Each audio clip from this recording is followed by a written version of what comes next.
இந்த பரிணாம கொள்கையை கண்டுபிடித்தவர் டார்வின். இந்த டார்வின் அவருடைய இறுதி நாட்களை குறித்து நாம் படிக்கும் பொழுது, அவர் தன்னுடைய வயதான காலகட்டத்திலே ஒரு நோயினால பாதிக்கப்பட்டு தன்னுடைய வீட்டில் ஒரு மரிக்கிற தருவாயில் இருக்கிறார். 1882 ஆண்டிலே அவர் மரிக்கிறார். டார்வின் பரிணாம கொள்கையை கண்டுபிடித்தவர் 1882 ஆண்டிலே மரிக்கிறார். ஆனால் அவர் மரிக்கிறதுக்கு முன்பாக அவருடைய வாழ்க்கையிலே அவர் கண்டுபிடித்த அந்த கொள்கையிலே ஒரு திருப்பம் உண்டாகிறது. 1881 ஆண்டிலே லேடி ஹோப் என்கிறதான ஒரு பெண்மணி இந்த டார்வின் அவர்களை பார்ப்பதற்காக சந்திப்பதற்காக போகிறார்கள். டார்வின் அந்த வியாதினாலே பாதிக்கப்பட்டு படுக்கையில் கிடக்கிறார்.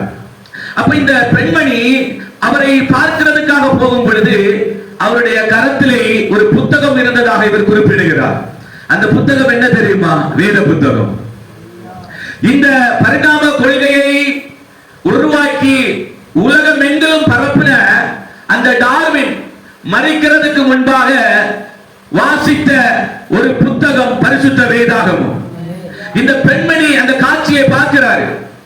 பார்த்துட்டு அந்த டார்வின் கேட்கிறாரு, நீங்க தான் வேதாகமத்தை விசுவாசிக்க மாட்டீங்களே, மனிதன் குரங்கிலிருந்து தோன்றினான் என்கிறதான கொள்கையினுடைய சொந்தக்காரர் நீங்க தானே, நீங்க ஏன் வேதாகமத்தை படிக்கிறீங்க, ஏன் பரிசுத்த வேதாகமத்தை படிக்கிறீங்க?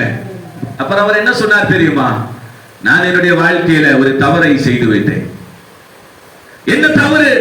அப்படி என்ன தவறை நீங்க செஞ்சீங்க அப்படின்னு கேட்கும் பொழுது அவர் சொன்னார், நான் உருவாக்கின பரிணாம கொள்கைக்காக வருந்துகிறேன் என்று சொல்லுகிறார். கடைசியில் அவர் மரிக்கிறதுக்கு முன்பாக தான் தன்னுடைய தவறை உணர்ந்து இயேசு கிறிஸ்துவை சொந்த இரட்சகராக ஏற்றுக்கொண்டு கடைசியில் அவர் மரணத்தை சந்தித்தார் என்று சொல்லப்படுகிறது.